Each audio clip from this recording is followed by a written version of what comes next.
വീട്ടുമുറ്റത്ത് പാർക്ക് ചെയ്തിരുന്ന ഓട്ടോറിക്ഷയും സ്കൂട്ടറും തീയിട്ട് നശിപ്പിച്ചതായി പരാതി. കൊല്ലം പാട്ടത്തിൻകാവാണ് സംഭവം. പരാതിയിൽ ഇരവിപുരം പോലീസ് അന്വേഷണം ആരംഭിച്ചു.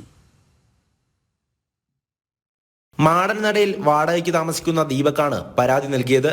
ഓട്ടോറിക്ഷ തൊഴിലാളിയാണ് ദീപക്. കഴിഞ്ഞ ദിവസം പുലർച്ചെ 3 മണിയോടെയായിരുന്നു സംഭവം. വീടിന് മുന്നിൽ പാർക്ക് ചെയ്തിരുന്ന ഓട്ടോയും കൂടെയുണ്ടായിരുന്ന സ്കൂട്ടറും തീയിട്ട് നശിപ്പിച്ചതായാണ് പരാതി. പുലർച്ചെ ദീപകിന്റെ സഹോദരിയും കുട്ടികളും കിടക്കുന്ന മുറിക്കരികെയാണ് തീ ആളിപ്പടർന്നത്. ഇന്നലെ വെളുപ്പിനെ 3 മണിക്ക്, ഇന്ന് രാവിലെ 3 മണിക്ക് ഞങ്ങളുടെ പെങ്ങൾ കിടക്കുന്ന റൂമാണ്, കൊച്ചുങ്ങളായിട്ട് കിടക്കുന്ന റൂമാണ്. ഈ റൂമിന്റെ ഗ്ലാസും പൊട്ടി അതിനകത്ത് തീ ആളിപ്പടർന്നത് കണ്ട് പെങ്ങൾ വന്ന് എന്നെ റൂമിൽ നിന്ന് വന്ന് വിളിച്ചപ്പോൾ വെളിയിലോട്ട് ഇറങ്ങി വന്നപ്പോൾ എന്റെ വണ്ടിയും ഈ സ്കൂട്ടറും എല്ലാം കത്തി നശിക്കുകയായിരുന്നു. അങ്ങനെ ഞങ്ങൾ ബാക്കിൽ കൂടെ വന്ന് ഇതൊക്കെ അണച്ചുകൊണ്ടിരുന്നപ്പോൾ പോലീസുകാരന്മാരും ഫയർഫോഴ്സും ഒക്കെ അത് അണച്ചു തീരാറായപ്പം വരികയും ചെയ്തു. ഇതിനകത്ത് ഒരുപാട് പ്രശ്നങ്ങളുണ്ട്.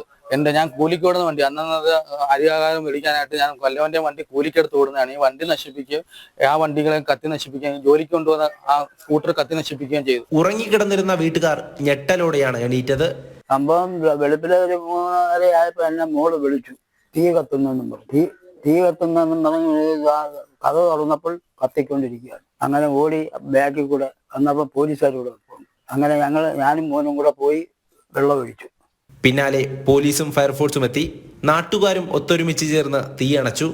വാഹനം പൂർണ്ണമായും കത്തി നശിച്ച നിലയിലാണ്. കഴിഞ്ഞ ദിവസം ദീപക് ചിലരുമായി വാക്കുതർക്കത്തിലേർപ്പെട്ടിരുന്നു. തുടർന്ന് പോലീസ് ഇടപെട്ട് സ്റ്റേഷനിൽ വെച്ച് തന്നെ ഒത്തുതീർപ്പാക്കുകയും ചെയ്തു. വാക്കുതർക്കത്തിൽ ഏർപ്പെട്ടവരായിരിക്കണം വാഹനങ്ങൾക്ക് തീയിട്ടതെന്നാണ് സംശയം. കണ്ടാലറിയാവുന്ന 3 പേർക്കെതിരെ ദീപക് ഇരവിപുരം പോലീസിൽ പരാതി നൽകിയിട്ടുണ്ട്. ഫോറൻസിക് വിദഗ്ധരും സംഭവ സ്ഥലത്തെത്തി പരിശോധന നടത്തി. സമീപത്തെ CCTV ദൃശ്യങ്ങളടക്കം പോലീസ് ശേഖരിക്കുന്നുണ്ട്. സംഭവത്തിൽ പ്രതികൾക്കായി ഊർജിതമായ അന്വേഷണത്തിലാണ് ഇരവിപുരം പോലീസ്. ജനം, കൊല്ലം.